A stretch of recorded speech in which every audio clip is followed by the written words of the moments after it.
Have you ever noticed how a simple 3-minute song can instantly change your mood? One moment you're perfectly fine, and the next a melody hits your ears and you feel a sudden, heavy wave of sadness. That emotional shift is a construction. Songwriters work much like mechanics, assembling specific techniques to trigger these reactions on purpose. They build a track piece by piece to make you feel exactly what they want you to feel. That sudden surge of empathy or sadness comes from a deliberately built auditory machine. In 1989, Phil Collins was a massive rock star, performing in sold-out arenas across the globe. But for his next release, he decided to point his influence toward a grim reality that many of his fans might otherwise ignore: homelessness. He wrote Another Day in Paradise to tell a simple, tragic story. A homeless woman sits on the street, crying and asking for help. Meanwhile, a man with a comfortable life deliberately crosses the street, pretends he can't hear her, and walks right by. This creates a challenge for the songwriter. How do you prevent the listener from acting exactly like the man in the song? How do you keep them from tuning out and turning a blind eye?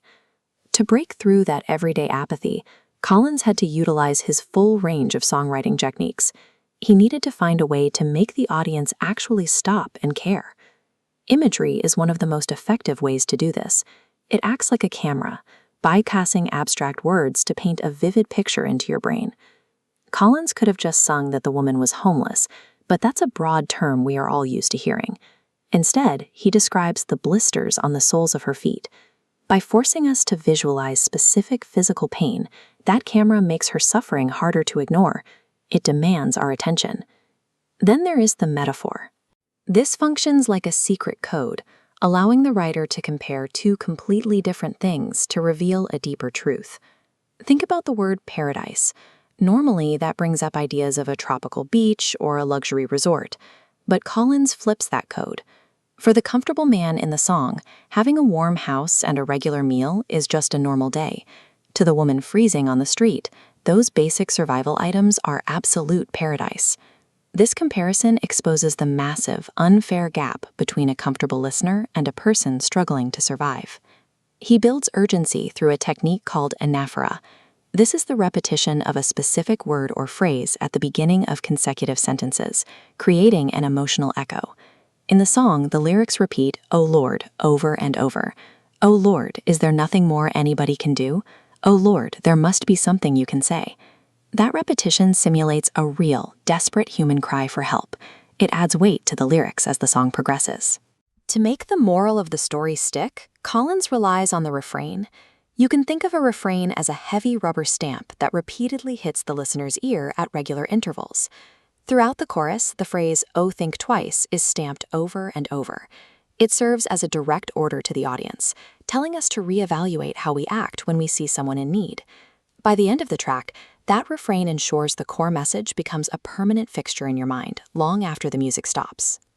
As a complete package, Another Day in Paradise reached a massive global audience, eventually winning Record of the Year at the Grammys and raising significant funds for charitable causes. But its success sparked a heated debate over champagne socialism. The red section shows critics questioned if a millionaire could authentically lecture about poverty. However, the green section proves it humanized a complex problem for millions who might have ignored it. The intensity of this conversation shows the song's actual power. It forced a comfortable society to have a very uncomfortable discussion. Regardless of the debate over the messenger, the way Collins assembled this song forced people to pay attention to an invisible problem. The next time you listen to your favorite track, try to be an active listener.